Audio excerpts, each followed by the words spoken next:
Assalamualaikum warahmatullahi wabarakatuh. Perkenalkan kami dari kelas akuntansi 2023C. Di sini kami merupakan kelompok 5. Sebelumnya, yang kami hormati kepada Prof. Dr. Pujiono SEAK MSI selaku dosen mata kuliah Teori Akuntansi di kelas akuntansi 2023C.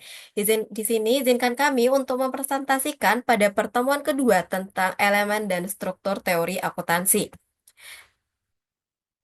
Sebelumnya, perkenalkan kepada anggota kelompok 5. Yang pertama ada Vita Amelia dengan NIM akhir 109. Yang kedua ada Faik Natasha dengan NIM akhir 234.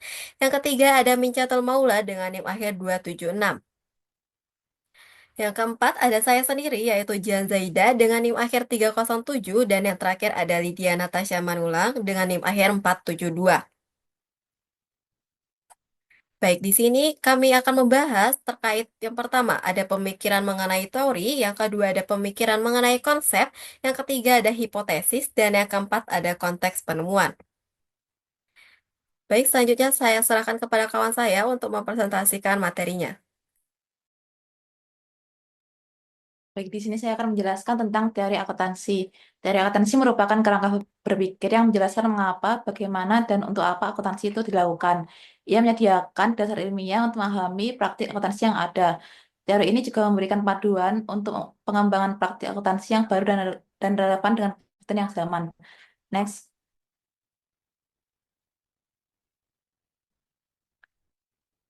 Pentingnya pemahaman teori akuntansi. Yang pertama yaitu konsistensi. Teori akuntansi memastikan konsistensi dalam pengumpulan dan penyajian informasi akuntansi.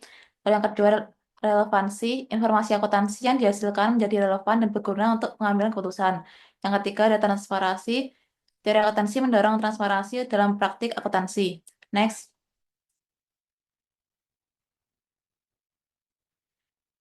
Hambatan memahami teori akuntansi. Kompleksitas teori akuntansi dan berbagai macam perspektif. Yang kedua, kesulitan dalam mengartikulasikan konsep-konsep abstrak secara jelas dan mudah dipahami. Yang ketiga, kurangnya keterampilan komunikasi dalam menyampaikan teori akuntansi yang efektif. Next.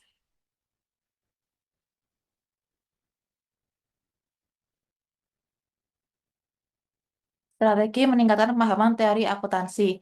Yang pertama, mempelajari teori akuntansi secara mendalam, berlatih mengaplikasikan teori akuntansi dalam kasus nyata.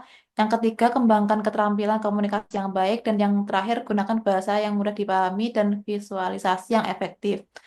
Selanjutnya akan dilanjutkan oleh rekan saya.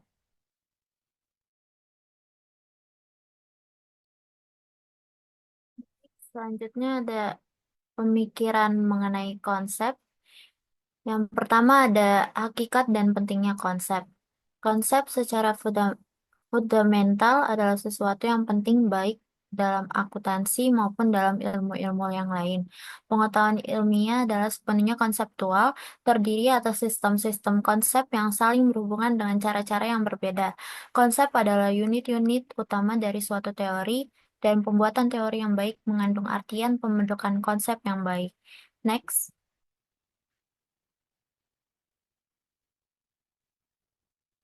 Jenis-jenis konsep. Yang pertama ada konsep observasional. Adalah konsep yang memiliki karakteristik objek tertentu yang dapat diobservasi secara langsung, yaitu sifat atau hubungan yang kehadiran maupun ketidakhadirannya di suatu kasus tertentu dapat dipastikan secara intersubjektif dalam kondisi-kondisi yang sesuai oleh observasi langsung. Yang kedua ada konsep teoritis, adalah konsep yang memainkan peranan khusus dan terkandung dalam suatu teori tertentu.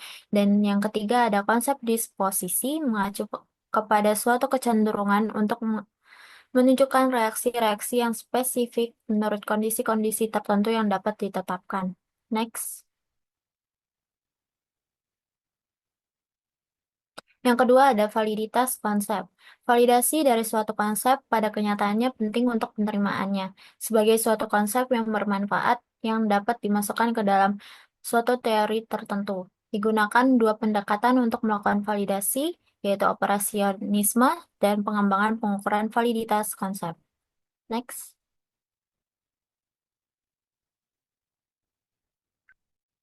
Jenis-jenis validitas konsep yang terdepan. terdapat dalam literatur riset. Yang pertama ada validitas observasional, tingkat sampai di mana suatu konsep dapat disederhanakan oleh observasi. Yang kedua ada validitas isi, tingkat sampai di mana suatu operasionalisasi mencerminkan konsep yang hendak dibuat generalisasinya.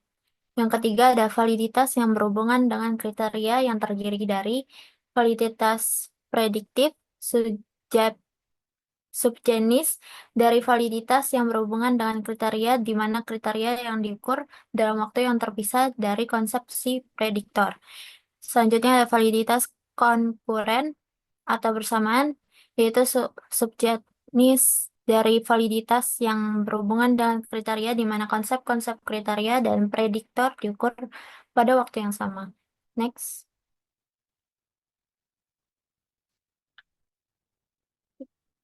Yang keempat ada validitas gagasan yang terdiri dari validitas konvergen, tingkat sampai di mana dua usaha percobaan untuk mengukur konsep yang sama melalui metode metode yang berbeda secara maksimal adalah konvergen.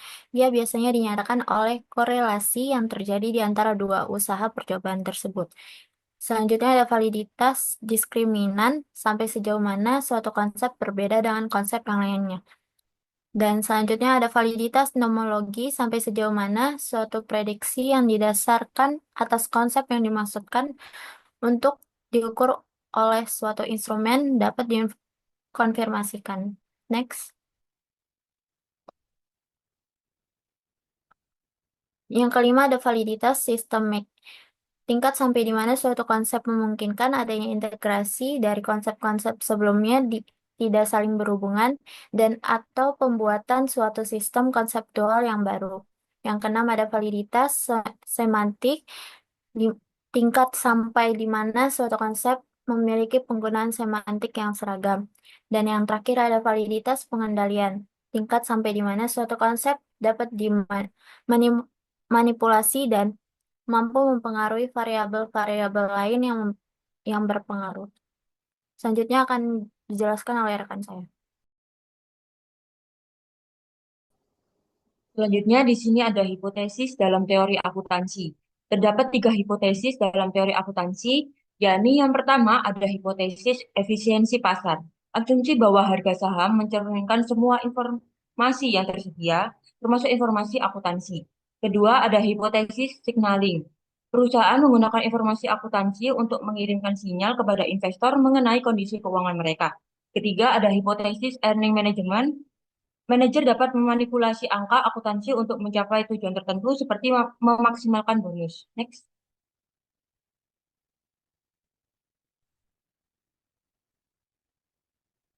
Kemudian ada dari dalil ke hipotesis. Dalil dalam teori menetapkan hubungan antara konsep-konsep dalam teori tersebut.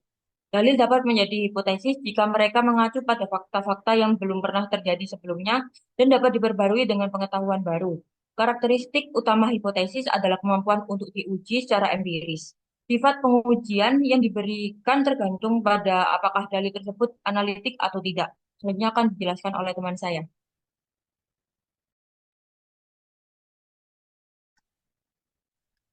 Baik, selanjutnya yaitu konfirmasi atas hipotesis. Yang pertama, konfirmasi adalah sampai sejauh mana hipotesis mampu menunjukkan kebenaran secara empiris, yaitu menggambarkan dunia nyata dengan akurat. Yang kedua, yaitu pembuktian kesalahan, adalah sampai sejauh mana suatu hipotesis mampu menunjukkan bahwa ia secara empiris tidak benar, yaitu gagal untuk menggambarkan dunia nyata dengan akurat. Next.